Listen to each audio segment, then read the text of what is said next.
Hey, all praise be to Yahweh, Bahashem, Yahweh Shai, Bahashem Rakakwadash, double honors to the apostles and elders of Great Millstone.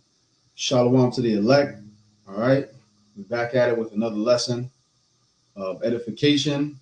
And in today's topic, all right, we're going to go into the topic of fear of time, which has a name, which is chronomentrophobia. All right, and basically it's reflected in the mentality of the people of the earth today. you know, it's a microwave generation. Everybody wants instant gratification, but nobody want to work for nothing. And the elites know that, and they play off of people's desires, man, and they play off of people's laziness. And that's why you got things like being floated around, like the income. What's it called? Y'all know what I'm talking about. Universal basic income. Yeah, All right, UBI. UBI, universal basic income. And basically, people want that because they want to be able to get something for nothing, and that's what they're going to be playing off of to get these people to take that MOTB, all right, which is that implantable device. Without it, you would not be able to buy or sell. So, for these people, everybody's chasing that feeling of the '90s, the '80s, okay, and you see they keep trying to recycle the same shit, and it's like if they even give people somewhat of a sense of nostalgia with certain things, they jump all over it. Oh, this feels like back in the days. But really, it's all played out. It's all worn out. It's all the same shit recycled over and over again because people just want to keep going back to the times from before. That time is past. All right, the time of this place is over with. And anytime you deal with the old guard giving away to the new guard, which in this place Esau is the end of the world, Jacob is the beginning of it that followeth. The time of this world is over with. And you're just seeing the last little spectacles of it playing out, but really it's over with. And the time for the new righteous kingdom of Yahweh by Hashem Yahweh Shai to be established is here, man. And that's going to begin with Yahweh Shai, and that's going to begin with the elect, starting with the 144,000. All right, if y'all brothers got any points, precepts. Nah, Yeah, I got preset. one. You go Go ahead, ahead. you Shotty. I'll bring yours out. I'll bring mine out after you. Okay, Con. This is the book of y'all hear the echo? Or we good? Nah, nah, we good. This is the book of Second Ezra, chapter 4, and verse 26.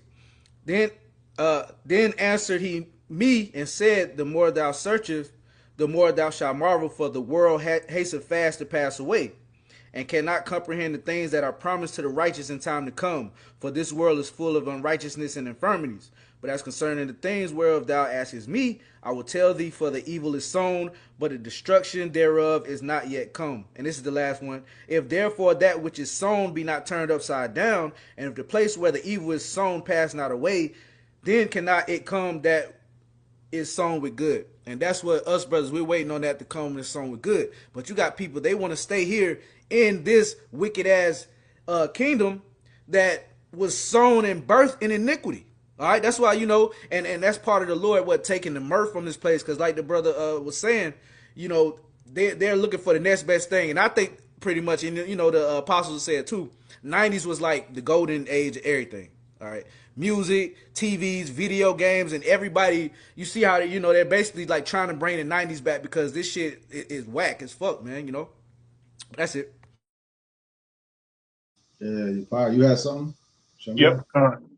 This speaking on nostalgia, you know how Jake sometimes get in that spirit. You know how sometimes you would have conversations with people be like, "Yo, man, if you could go back to 1990, what would you do different?" And I used to be like, "Yo, I don't." I used to be like, "I would do this, I would do that, I'd be rich." But now, when it's truth, we be like, "I don't want to go back to that because that was a time when we ain't had Yahweh Bashem Yahweh Shah." So fuck the past, right? But this Ecclesiastes chapter 7 and verse 10.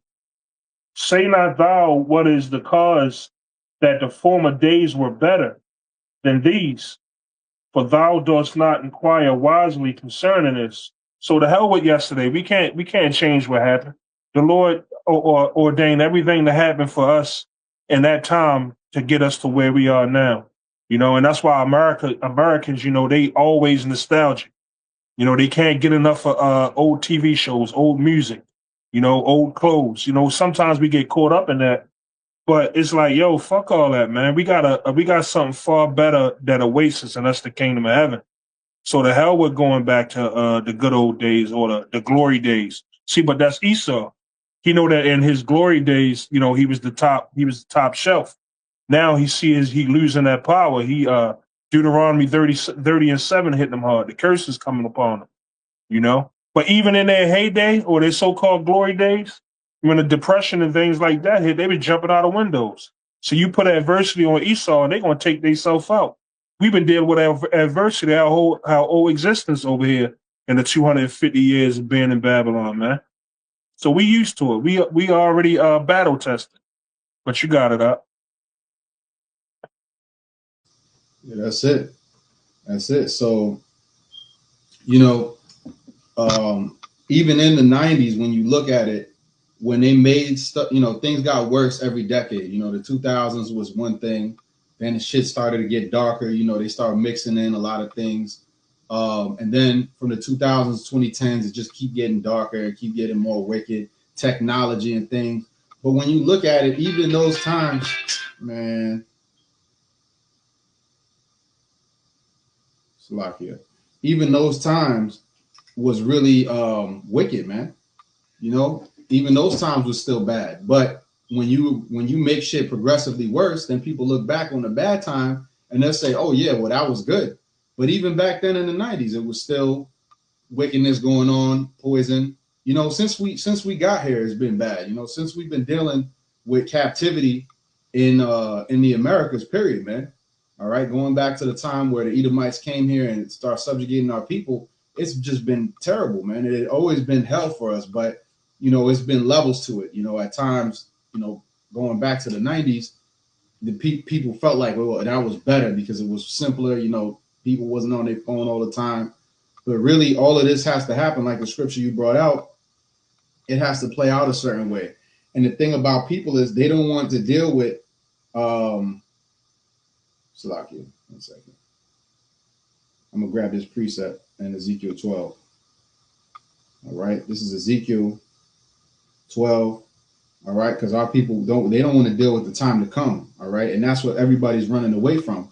Really, you know, their spirit still wants to be in a place of comfort in America. So this is Ezekiel 12 and 21. And the word of Yahweh came unto me, saying, Son of man, what is that proverb that ye have in the land of Israel, saying the days are prolonged and every vision faileth? Tell them therefore, thus saith the Lord Yahweh, I will make this proverb to cease, and they shall no more use it as a proverb in Israel, but saying to them, the days are at hand, and the effect of every vision. And that's the thing, like time, it just keeps moving forward.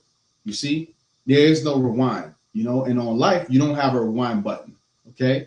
And a lot of people, when that day comes, when Yahweh Shai comes, they're going to wish that there was a rewind button on life. If everybody could see the same vision that we see, they would all be repenting in sackcloth and ashes, man. Okay. You know, on their knees begging the Lord for mercy. But again, if you don't have the gift of prophecy, if you don't have the gift to see the vision, to you, the vision that we see is all made up. You know, to you, that's a thing of fantasy. But we know when that day comes, people are going to wish that they could draw back the time. And that's the thing about it. For this small amount of time that's left until Yahweh Shai comes, there's a very short period of time for us to get this thing right. All right, for us to repent sincerely, for us to get into this ministry, for us to teach the truth. All right, for us to edify and do the works of Yahweh Ba'Shem Yahweh Shai, which has all been given as a gift from Him. You see, but our people, you know, they don't look at it like that. They look at it like, well, this is just going to keep going. America's going to keep going. This wicked kingdom is just going to keep going. All right, but that's not the case. The vision is going to be for a certain amount of time, and as it is written, we can hold that in Habakkuk the second chapter. All right, the vision is yet for an appointed time. Do you have something, Yeshai? Yeah, just a thought real fast, and Mm-hmm. a precept. But what you said, Egypt, that's basically gives me the thought of them, you know, wanting to stay here in Egypt. Because look at the when we were in the wilderness for those 40 years. That was a test, and that was the Lord trying to basically get the rest of like the dirt from Egypt, because you still had our people murmuring and wanting to go back, and we was walking around. Well, they was walking around 40 years in the wilderness, confused as hell. And when the only thing they had to do was let go of that captivity, and the Lord was gonna give them the promised land, and that really it shows that today. Just in another way. But James 4:14, whereas ye know not what shall be on the morrow, for what is your life? It is even a vapor that appear for a little time and then vanish away. And that was going into your point, bro. We know that this thing is on the way out, and we know that we don't have a future here. They're banking on them coming up, or at least being here with these, somewhat comforts and dainties. But you're still in hell, Jake. You're still in double straights, and that speaks to just the whole sentiment of, I mean, the whole process of Egypt over again. Yep. Double straights, man. And our people are in double straights once again. All right. They just can't see it because this time around, you got a lot of distractions. People are more distracted than ever, man. People could pick up a phone and just be distracted all day long and just zoom off into another land in a whole nother universe. And you just getting into everybody else's lives. Like you feel like you there. People going to the Turks and Caicos. People living these lifestyles and always portraying like they just living this amazing life. All right, but really most of these people are miserable, man. You speak to a lot of these women and they're posting this and that. You think and then when you really get to talk to them, be like, yo, I'm depressed. They'll tell you straight up, yeah, I'm depressed. It's not, everything is not what it seems. But then why are you portraying that, right? So, but that's a product of a temporary society, man, and with temporary blessings. All right, everybody's focused on this temporary life here and not focused on what's to come. All right, nobody's focused on the kingdom of heaven. Nobody's focused on what's really going to be the end all be all is Yahweh Shai in his kingdom. All right. So if you're not sowing to that, if you're not sowing to the everlasting kingdom, then what are you really doing? You're wasting your time.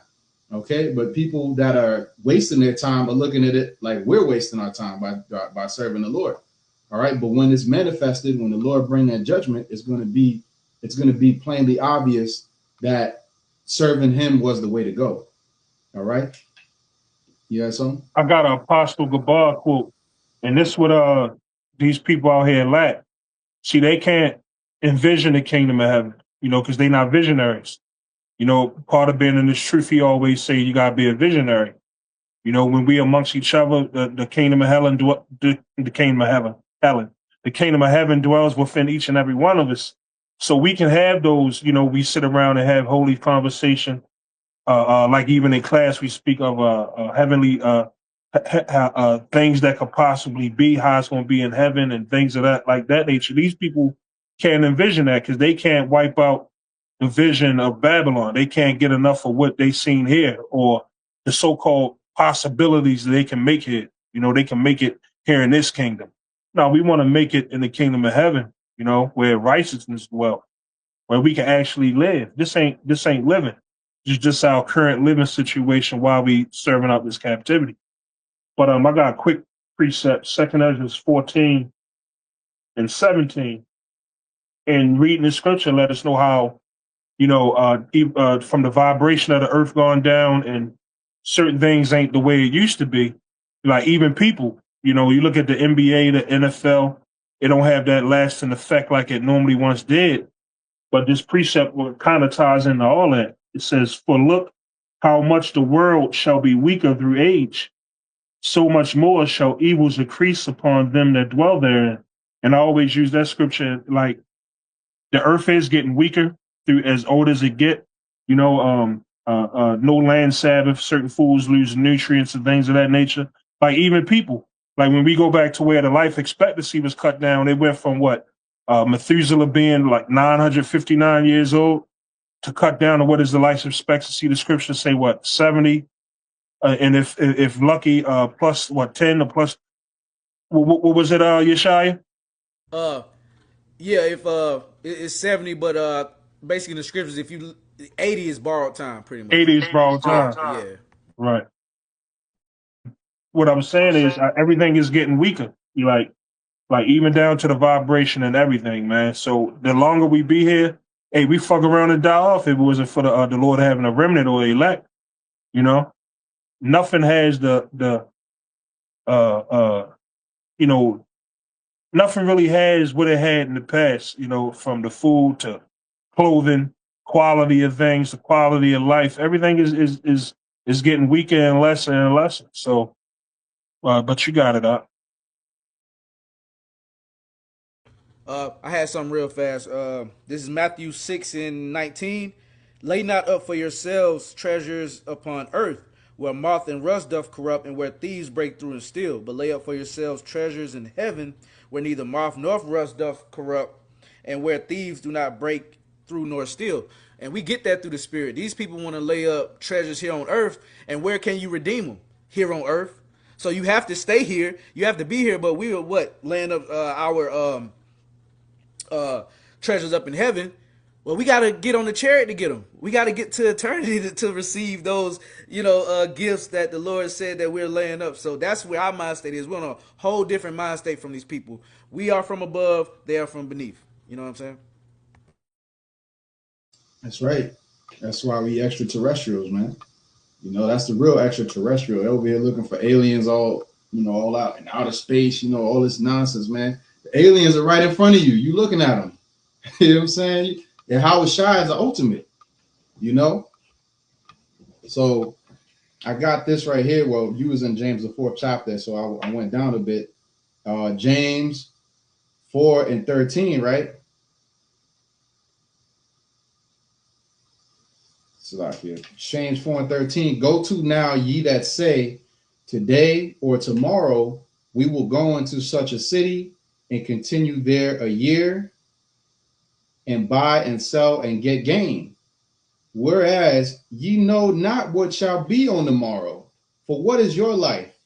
It is even a vapor that appeareth for a little while and then vanisheth away. In the NLT it says, how do you know what your life will be like tomorrow? Your life is like the morning fog. It's here a little while, then it's gone. For that ye ought to say, if the Lord will, we shall live and do this or that. But now ye rejoice in your boastings. All such rejoicing is evil. Therefore, to him that knoweth to do good and doeth it not, to him it is sin. Right. So basically, the point being that, people have this mindset of, oh, I'm going to go do this, I'm going to go do that. They have all these, ambitious plans for their lives. But really, the Lord can snuff you out right then and there. In an hour from now, you dead. You in the spirit realm. You meet your maker. And that could go for any one of us. So that's why we always say Lord's will. We got even meetings with brothers, which we know the Lord ordains those and the Lord sets things up. But we always say, if the Lord will, we'll see you on such and such date. If the Lord will, I'll see you at camp. If the Lord will, so on and so forth, man. Okay? So we make it a habit to say that because we know that it's all up to the Lord at the end of the day. All right? And people of this world don't acknowledge that, man. And again, it's all tied to when you go into I'm gonna look it up, the actual phrase chronomentrophobia, right? Because it's actually pretty heavy when you go into the actual definition, right? Even the lyrics to that song, I'm reading over it now, is heavy. But Yeah, you got my bad. yeah, it can't. Hold on, we'll pull it up real quick. All right. When you go into it, it says here, chronomentrophobia is the irrational and persistent fear of clocks, watches, and other timekeeping devices. It is categorized as a specific phobia and is a closely related subtype of chronophobia, which is the broader fear of time, of the passage of time, or of the passage of time. Individuals with this condition often experience intense anxiety, dread, or physical symptoms when seeing or hearing a clock. And the elites got that because yet they're obsessed with it, right? Because they got the nuclear atomic scientists, how close are we to midnight? And then they bring out the clock. And what is that really meant to do? Instill fear in people, right? They'll say that it's for education to show people, oh, we're this close to a nuclear disaster, right? But really, they're obsessed with the fact that time is running out, and that's why you see the elites. What are they doing? They're trying to make technology to where they can live longer, to where they can live forever in their mind, right? Extend their lives. You have even certain elites, they froze their bodies, froze their brain or whatever, so that at a later time, when technology catches up or whatever, that they could be revived, in their mind, okay? But it says people with this phobia may experience a range of physical and psychological reactions, all right? And these are all, they get triggered by just seeing the sight of clocks and things like that, because it reminds them that time is slipping away, right? And that's the thing for people that are living in wickedness. Time is slipping away, and they have more reason to be fearful than anything. We don't have a fear of time because we know everything is of the Lord's timing at the end of the day, right? And in the kingdom, really, it ain't going to be no such thing as time for us, because we're just going to be able to be and exist. What is time to somebody who lives forever? It's irrelevant. It doesn't matter, because all you ever have is that moment of you being immortal forever. So what is it to say, oh, an hour from now, we're going to live forever, so it doesn't matter. But their time is limited. See, now, when you go down here, the exact root cause is unknown, but it typically develops from a mix of psychological and environmental factors, traumatic events, a past negative experience tied to a specific time or a clock, okay, an intense fear of time slipping away, aging, or dying. You see? So the elites, they definitely have this, man. All right, genetic predisposition. That's an Edomite trait. Okay, a family history of anxiety disorders or obsessive compulsive traits. Okay, so yeah, mortal anxiety, man. You know that you're immortal and you're gonna die, but yet Yahweh Shai promised us that we're gonna live forever, man. Yahweh Shai, Yahweh Bashem Yahweh Shai promised us that through serving Him, we're not gonna have a limit, okay, in terms of our lives, man. We're gonna live forever, man. We're gonna watch our kids continue on forever, man. All right, so I'm gonna grab this. Y'all got anything? Con, really fast. This is Revelation 12 and 12, of course. Therefore rejoice, ye heavens, and ye that dwell in them. Woe to the inhabitants of the earth and of the sea, for the devil is come down unto you having great wrath, because he knoweth that he hath but a short time. So that was going what you was going into, brother. Basically, if you know that you're on your judgment is coming, or you have like there's a point where you're not gonna rule, and you feel in your spirit that your time is coming. Look at the damn the demons that Yahweh Shah was rebuking, and they said, "Damn, have you come before our time to punish us, to torment us?" Even the damn demons on the time clock, but wait, we not, So that was a beautiful point you had brought out, bro. Con, and to add to the point that he was bringing out, like it should more so play more heavy on the spirit of Esau, because these what they call them, useless eaters, the bottom of the barrel of the Edomites, they don't have to think about things like this. But the elite of their people, of their nation, they know that when they're in the end, a lot of them know that through prophecy, their time is running short. They running frantic to what, prolong their days, or what. And the Lord, well, we know that they about to reach the fullness of their efficiency as far as being able to use their blessing, their weapon to fight against the Lord, to prolong their time or whatever, right? But they know that the judgment come in a book of Obadiah, And I'm speaking of the elite, most of the elite of their nation. They have a reason to have that fear of time, or like he brought out the definition. Let me see what it say again. Salaki.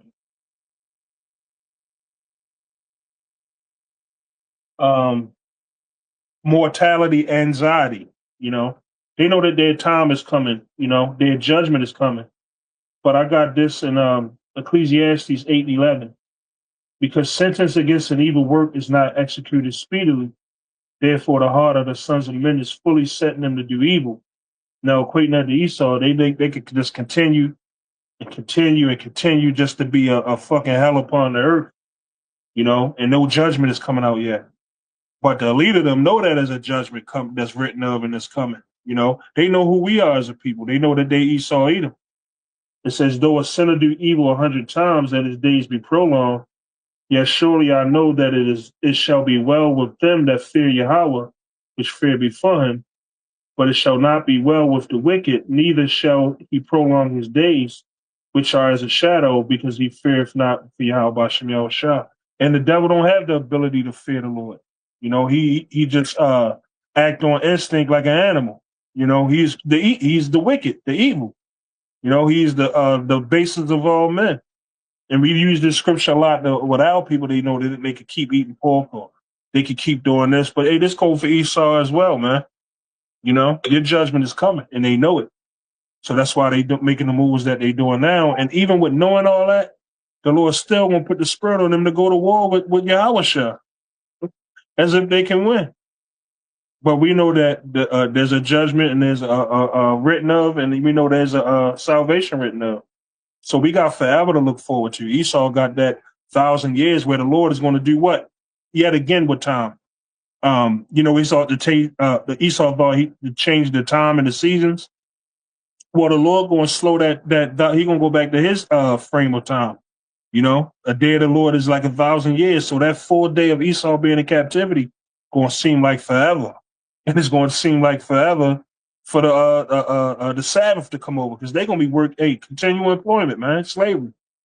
You know, this 250 years or plus years of plus beyond that, as far as us being in captivity over and over. But that 1,000 years of Esau being in captivity, man, this 250 years in Babylon ain't gonna feel like shit compared to that. Because we're gonna be living it up in that time. Esau gonna be working hard, very hard, man. So, hey, you got it up. Hey, man, you remember Planet of the Apes? Beware the beast, man, for he is the devil's pawn. Shun him, chase him back to his jungle lair, for he is the harbinger of death. That's Esau, man. That's Esau Edom to a T, man. You know, and again, you know, that this applies to them, because even the heathen nations, the other heathen nations, they're going to be able to still exist, right? So they're going to be mortal, right? Okay, but they're not going to be eliminated. Esau is the only nation that's actually on a clock in terms of their existence, man. Even Elam, you know, as annoying and smelly as them niggas be, they gonna still be around. Okay, the Moabite, okay, eating all them scorpions and bats and shit, they gonna still be around, you know, but they're gonna have to repent, and they're gonna have to you know, follow Israel. Okay, they're gonna have to follow Israel, and they're gonna have to follow the ways of the law, statutes, and commandments, but they're not gonna have immortality in them. All right, and they're gonna have to bow to the names of Yahweh and Yahweh Shai. Okay, but Esau, he has a time limit for real. You see, so he is going to be shunned. He is going to be chased from the earth, man. Okay, I got a little more on Ezekiel 12. Actually, I had this. Let me pull this up. John 10 and 27. My sheep hear my. This is Yahweh Shai's words. My sheep hear my voice, and I know them, and they follow me. And I give unto them eternal life, and they shall never perish, neither shall any man pluck them out of my hand. You see? So again, the point being that if these cannot, if the sheep of the Lord can't be plucked out of his hand, right? And the Lord said he gives unto them what? Eternal life. That means that the boundaries of time and mortality and even physics is not going to be able to hold them back, man. Like, we got to really digest and process that. The laws of physics ain't even going to be able to hold us back in the kingdom, man. Gravity ain't even going to have an effect on us no more. You know, the laws of you know, I'm going to jump this high and then I got to come back down to earth. Now, you could jump and stay up. You know, Jordan and all that, we're going to laugh at that. You know, all these NBA players, these amazing athletes of Jake, you know, and to be able to do it now, you look at it, it does look amazing. But when you compare it to what we about to receive, we're going to laugh at that. We're going to be like, yo, that was like a baby learning, you know, a baby that was barely learning his first step, right? Compared to a grown ass man. You know, that's what it's going to be. We're going to look back at that time as though that was like infancy of our nation. And now we finally came into maturity, right? Which is going to be the kingdom. All right, so the laws of time and space is not going to apply. We're gonna be able to live forever. All right, 100 years doesn't affect you. You stay young forever, man. You know, you don't your body doesn't oxidize, man. Oxidative stress. You got to take antioxidants to stop anti-aging. We're gonna be the anti-aging in that day. All right, we're not going to age, period. You see? Now, it's one thing to have wisdom and knowledge and understanding, and then it's one thing for you to have an immortal body to live that through with. Because there was many great men of old that had the spirit, that had the knowledge, wisdom, and understanding of the Lord, but they died, right? Now we get into a time when Yahweh Shai returns that we're going to actually be able to play it out forever, man. So chronomentrophobia, fear of time, fear of clock, it has no effect on us, man. But that only applies to you elites because your time is up. As the brother read, he has but a short time. Okay. So that clock, every time you're looking at that clock, every time you're looking at that calendar, every time the second hand goes like this, it's just a little bit closer to the end of your shit. Okay. And that's why all we got is time. We got nothing but time. And we want to hasten time, of course, but at the end of the day, we know that time is not on your side. Okay, time is not on you devil's side. Your kingdom, the more every day that goes on, it's like this, and it's getting to the point where now you in crunch time. All right, and that's why you see them frantic, doing these stupid psyops. Shit don't even make sense, falling apart, narrative falling apart, everybody shitting on you, they throwing tomatoes at the stage, get off the stage, boo. And this nigga still trying to get it off, and everything is failing, man. Everything they trying to do is failing. All right. All the psyops is weak, played out. Okay. Everything is getting exposed the same day. They come out with something the same day. The same day they drop it. An hour later, 10 expose videos is up. And we don't even gotta like clock that shit too much. There's other people the Lord got doing that. We just click the video. Oh yeah, look, it was a psyop. Boom, boom, boom. You don't even need to click the video. As soon as you see it, yeah, that's a psyop. And then it'll be like 10 different YouTube pages breaking it down. And we might do a lesson on it. But at this point, it's all being exposed, man, on every avenue. And this man's time is very, very, very short. You see? And that's why, again, they keep trying to tap into that old energy. That WWE, man, WrestleMania. Yo, The Rock, Stone Cold Steve Austin, he bringing them out again. Man, all them celebrities played out. Okay? All of this shit is played out. And all they have left is these bread and these circuses, man. So if a brother want to grab Habakkuk, the second chapter, we can get into that real quick.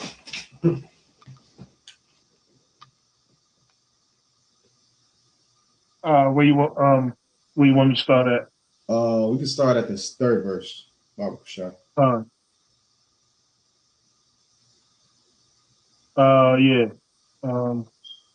Habakkuk 2 and 3.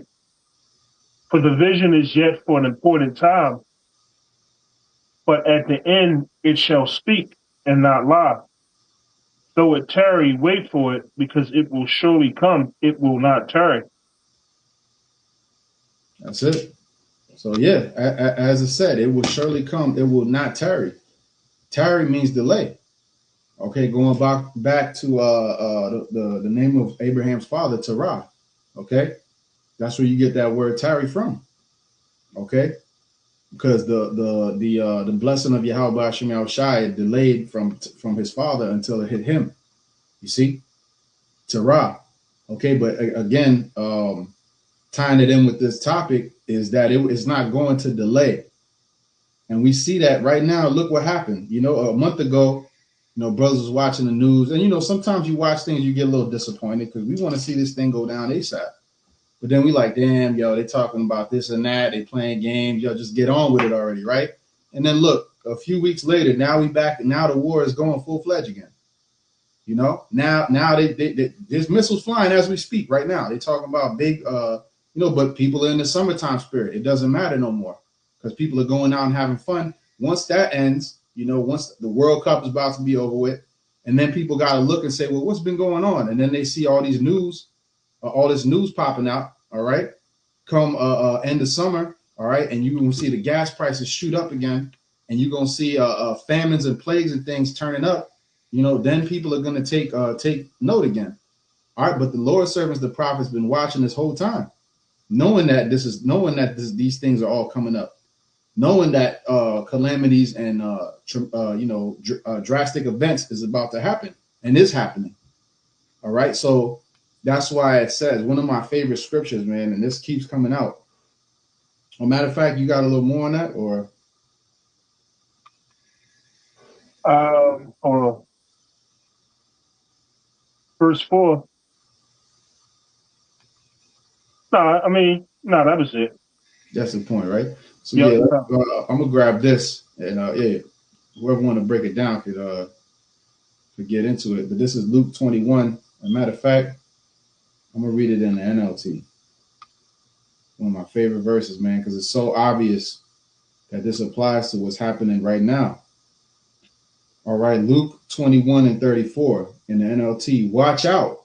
Don't let your hearts be dulled by carousing and drunkenness and by the worries of this life. Don't let that day catch you unaware like a trap, for that day will come upon everyone living on the earth. Yep. It says, keep alert at all times and pray that you might be strong enough to escape these coming horrors and stand before the Son of Man. Hey, you got it, Shamyar. Con. Yeah, I'm gonna run it back a little bit. Mm-hmm. It says, and take heed of yourselves in the King James, because he read the NLT, Right. But it says, take heed of yourselves, lest at any times your hearts be overcharged with surfeiting and drunkenness and the cares of this life, and so that day come upon you unawares. And that's 2/3 of our people. They surfeiting, they caring about the cares of this life. They want to see what one of these fucking Tyler Perry 1770th movie. They still so caught up in the affairs of this life that they can't see the future coming, which is going to be so much better.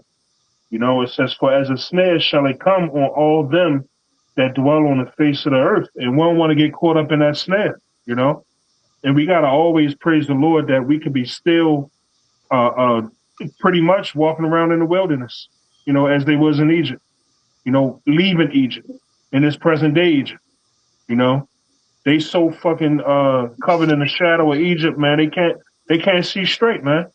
So we gotta always be thankful to the Lord. And like it says, watch therefore and pray always that ye may be accounted worthy to escape all these things that shall come to pass and to stand before the Son of Man, because we ain't even reached the real test yet. You know, we're doing all the necessary preparation to be prepared so the Lord can put us in cruise control in that day. The Lord will have a spirit on his elect in that day that nothing is going to affect them. You know, nothing is going to make them turn back, even though some is probably destined to fall out, take the chip. But we want to be those that remain, with that mark of exemption. So, but you got it out. Yep. You had something, you shy?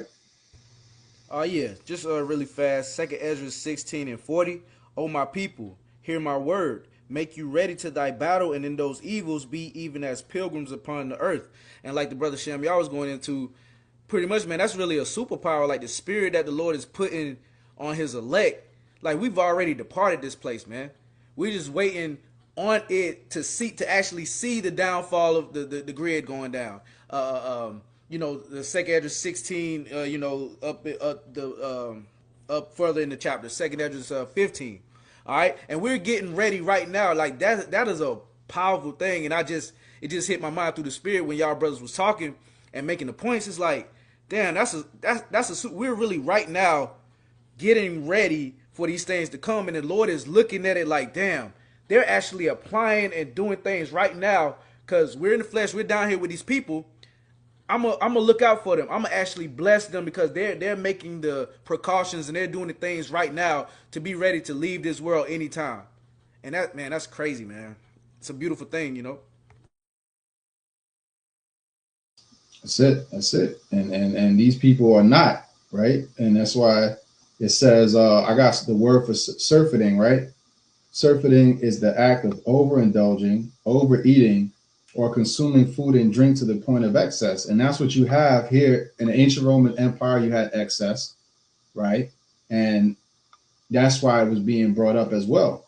All right. But especially applying it to now, this being modern Rome, you have people, you see people doing that every day, overindulgence, in many different things. It doesn't just apply to food and drink. Overindulging in the pleasures of this life, overindulging in various things, right? Overeating, over drinking, over this or over that, over focus on the wrong things, right?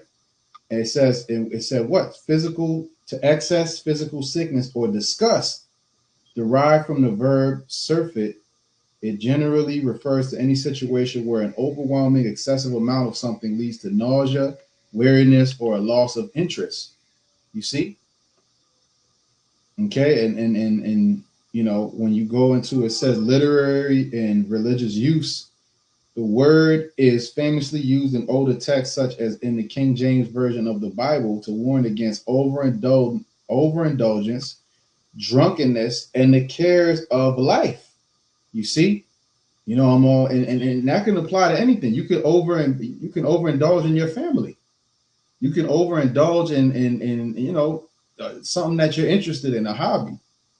You could overindulge in working out. Now, working out is a good thing to get into, but you obsessed. I'm in the gym and you're not even doing your lessons or you're not focused on the Lord. That would be overindulgence, because you see it with people, man. Some people, it's good to be physically fit and it's good to have exercise, but some people, that's their whole identity.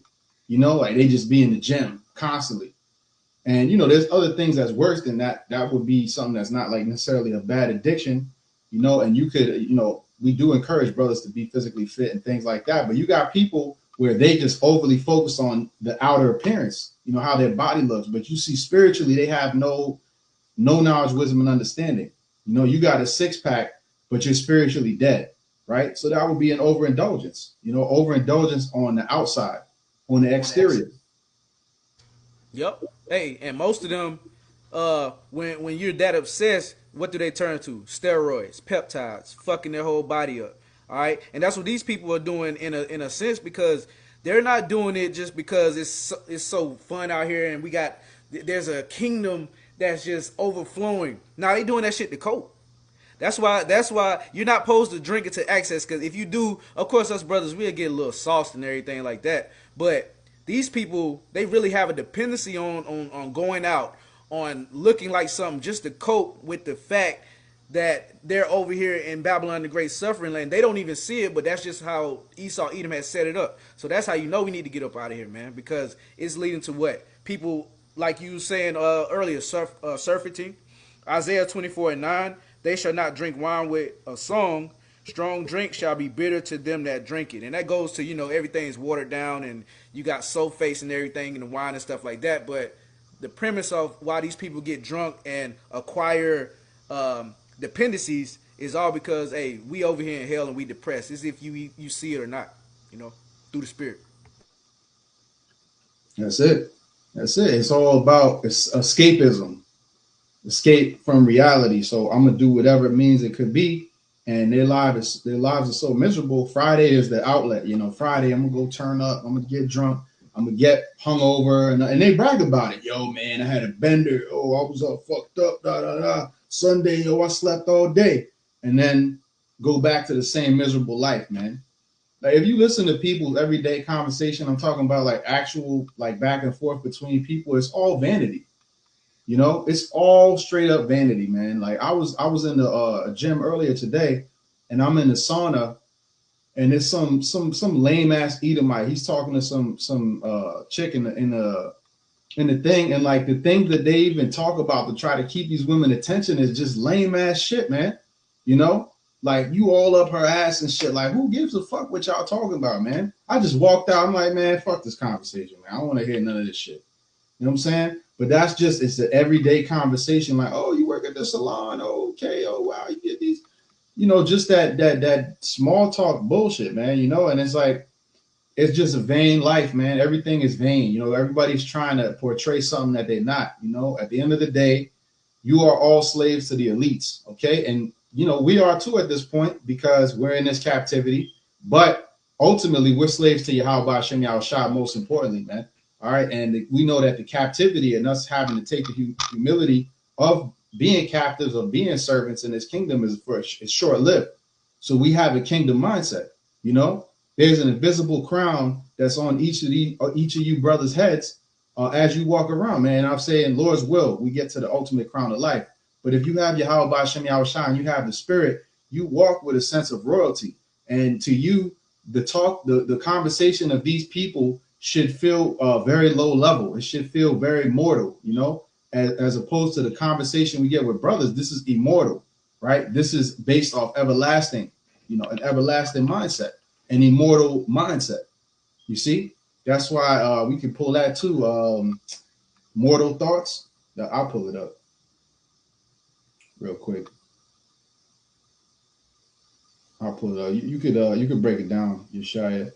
This is 2 Ezra 14 and 14.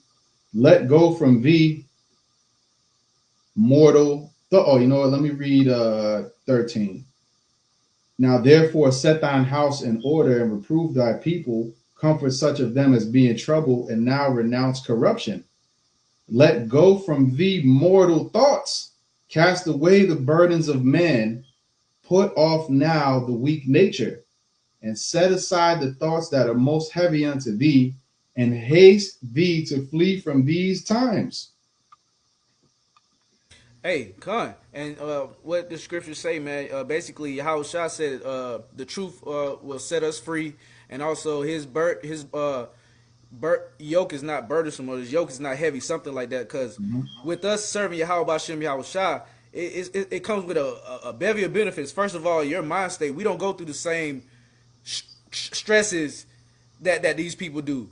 Oh, got to worry about this, got to worry about that, because of course we worry, but for the most part, brothers have the spirit and power of Yahweh B'Shem Yahushua on them. So it's like certain things, you know, we'll pray. We know we got to go to. We'll pray, we'll fast, we'll do what we got to do. All right, but these people, they let mortgages really kill them. Like it's a death note, but you're so invested in it and you're willing to do whatever you got to do, okay, to run yourself in the dirt to pay for something that you never really owned in the first place. And we understand it. That goes into that mentality of us being free from the world. So beautifully said, bro. Yep. That's it, man. That's it. And like I said, going back to the conversation of these people. Oh, you had something, Shamya?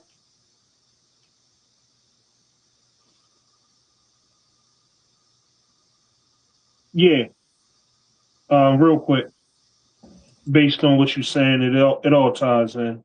2 Peter 7 and 8. 2 Peter 2, I said 7. 2 Peter 2 and 7. And delivered just Lot. You know, we like a spiritual Lot, you know, at least we want to be delivered from this place before it's destroyed. Vexed with the filthy conversation of the wicked. And that conversation is the literal, actual conversations that they have. And it also goes with their anostrophia, their conduct. Now, we get tired of being around these niggas. We could be, like, I found myself over the weekend at a family event, and, you know, trying to conversate and relate to you know, niggas in the world.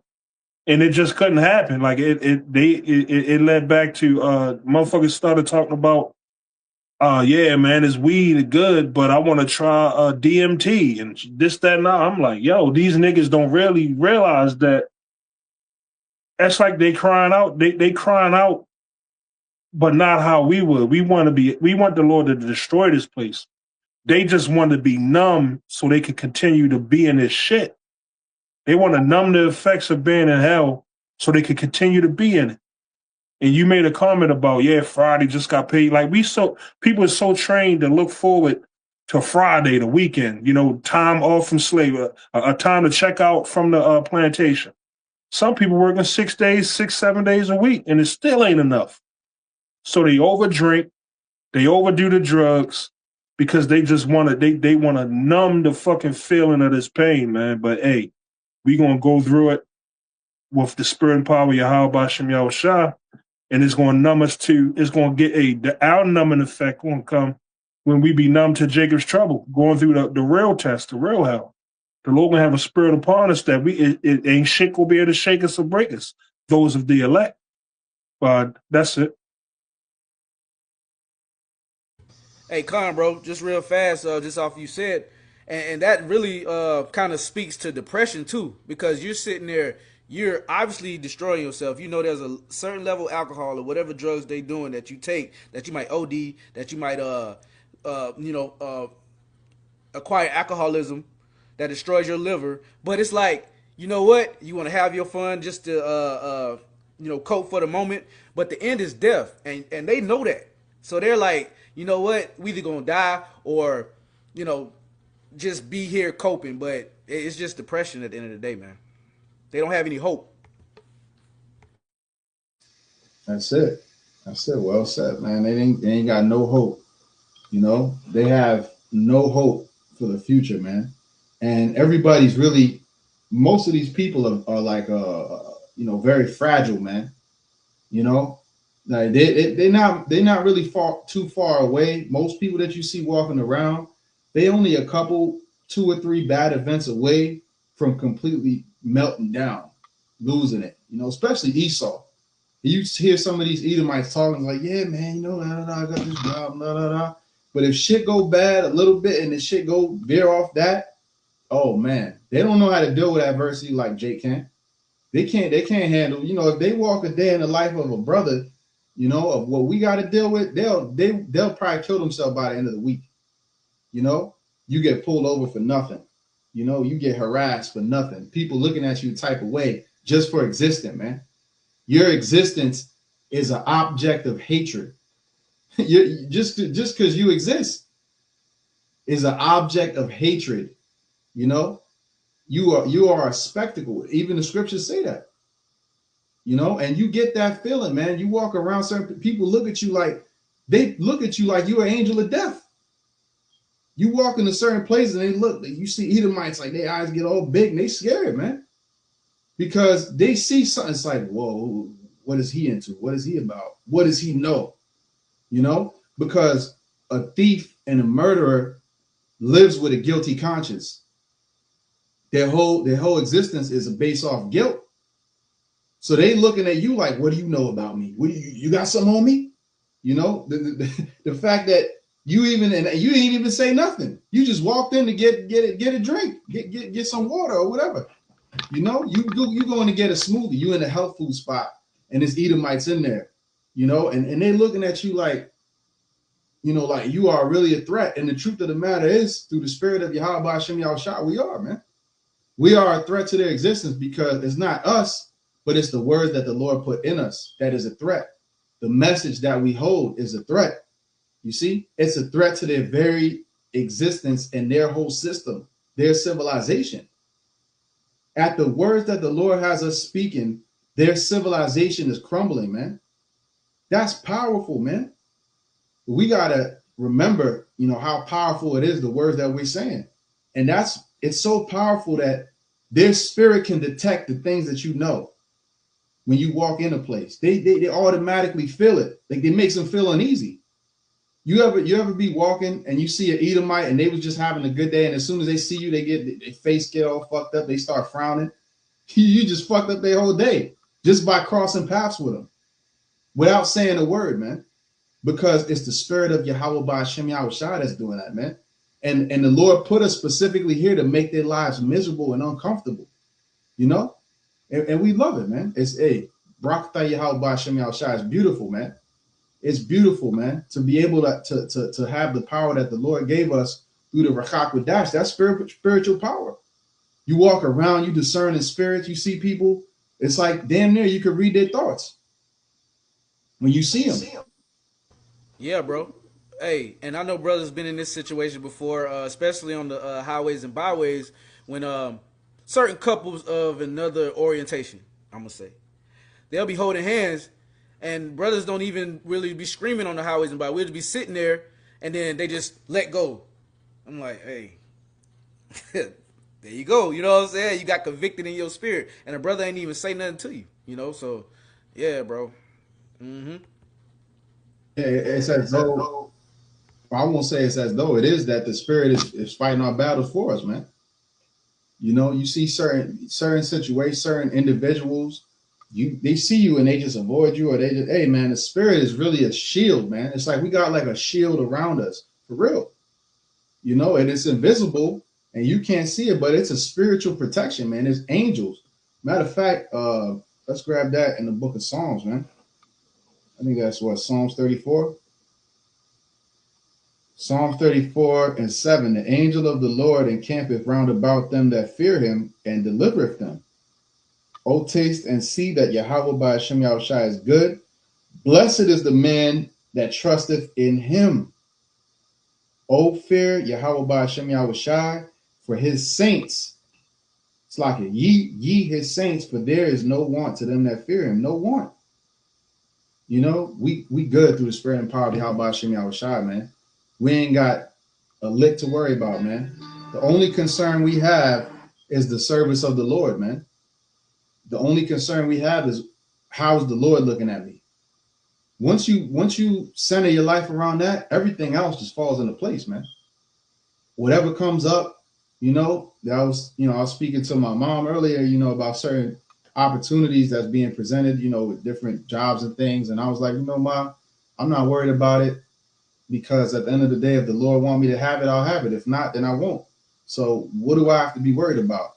I'm going to show up for my part in it, which that's the Lord's doing anyways. I'm going to show up and I'm going to work hard, and the Lord's going to bless it up anyways. And we're not overly focused on things like that. That's like on autopilot. That part of your life is on autopilot. The main focus is what's going on in prophecy.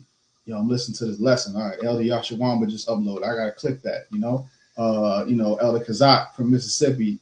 That's some spiritual, that's going to guide me in the right way, and constantly feeding our spirit, man. Being well fed in the spirit, and then everything else in life, man. That stuff, when you're right with Yahweh by Hashem Yahushai, and we striving for that, and we seek to do better every day, all of the little things that all falls in line, man, sooner or later. But we got to put the first thing first. Keep the first thing first, which is this truth, man. This truth is everything. Without it, we're nothing. With it, we have everything, you know? But yeah, that's pretty much all I had. Y'all have any more precepts? No, but just to basically, bro, what you were saying, what's people's ultimate fear? Death. We don't fear death, and that's going into, just bringing it all the way full circle back home. What people, their fear of time, their chronomentrophobia. We don't fear, and brothers got families and everything. If the Lord is gonna take me out, I see you, Lord, I'll be with you. Speaking as a man, but hey, that you out of Jacob's trouble, you ain't got to go through Jacob's trouble. You just got to wait to get risen. So it's like death before it is. But we want to be on our feet. We want to see the Lord. We want to get translated. But it's like, shit, if the Lord, and some of us going to be mortals. If he take us out, he'll take us out, But a lot of people have that fear of death hanging on them, and they operate as such, Yep. Yeah, so just, going full circle, whatever happens is the Lord's will. So when you think of it like that, as long as we playing our part and doing the best we can, all we can do is put our best foot forward in this truth, and to the best of our ability, praise Yahweh by Hashem Yahushai, ask him to guide us, ask him to put us, in the right mindset, ask him to take away, whatever it is, whatever bad attributes that we need to work on, to help us to work on those things and to get better. And as the brother said, there is nothing to fear but Yahweh by Hashem Yahushai, not even death. Because if death occurs, that is ordained of the Lord, right? And if we serve him, you win in death. You don't lose in death. You win in death. All right? You win no matter what happens. If you're a servant of the Lord, there is no scenario where you lose. Period, man. That's it. Point blank, period. There is no possible circumstance where you lose if you are a servant of Yahweh by Hashem Yahushai. So the question is, at that point, who fears the Lord and who is going to stand up for his name? And that's it. That's the end all be all. And you know what? I said that was it, but I had one more, now that you mentioned that. Or you had anything else? No, you Shamil? got it. No, you got it. Khan, this is Ecclesiastes 12 and 13. Let us hear the conclusion of the whole matter. Fear the Most High and keep his commandments, for this is the whole duty of man. For Yahweh Ba'ashem Yahushua shall bring every work into judgment with every secret thing, whether it be good or whether it be evil. So when we understand that, it's always when when something happens, when we go through chastisement, be grateful. I recently went through a chastisement. Brothers know about it. I'm not gonna get all into it. And I was speaking to a brother about it, and he said, "Yo, that's good, all right? Because hey, man, that's high. That's good. That's good." And as I was catching hell, it's not something you expect to hear. Like, yeah, that's good. But we know that it is good to be chastised of the Lord, man. It is good to because that's how the Lord is dealing. How the Lord is dealing with us as sons. If you don't go through chastisement, then the Lord ain't dealing with you. If the Lord didn't chastise us, then we would be bastards, man. I was just about to say that. You know what I'm saying? So we don't want to be. You just an old dirty bastard. Right, you're an old DB. And the Lord took him out. The nigga wasn't living right. But you had one more thing, Shai, or you? Khan, yeah. So hey, fear the Lord. That's the conclusion of the whole matter. Fear the Lord and keep His commandments to the best of our ability. All right, and hey, may the Lord preserve us from the time or the hour of temptation, which is coming quickly. All right, and hey, may the Lord destroy those that are not of His elect, man. And that's it. All right, we ain't got no chronomentrophobia over here. All right. Hell no. So with that's all I got. If y'all brothers good, ain't got no points, precepts, we could go on and close this thing out, giving all praise, glory, and honor to Yahweh Bahashem, Yahweh Shai, Bahashem, Rakak Badash. Again, double honors the apostle elders of Great Millstone who told us the truth, who grew well in truth and the doctrine, over the congregation of the flock of Yahweh Bahashem, Yahweh Shai, and shalom to the elect. Right, shalom. Shalom, shalom.